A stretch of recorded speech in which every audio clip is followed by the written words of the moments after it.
A young monk went to study under a respected Zen master.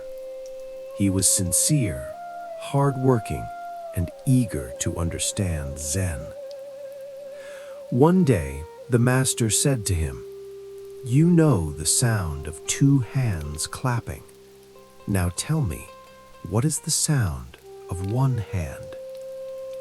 The young monk was confident. He bowed and left to meditate on the question. Later, he returned and said, "The sound of one hand is the sound of the wind moving through the trees." The master shook his head. "That is not it." The monk went away again. After some time, he returned with another answer. "The sound of one hand is the sound of rain falling." Again, the master replied, "No." The monk tried many answers. "The sound of one hand is the silence." No. "The sound of one hand is the beating of the heart." No.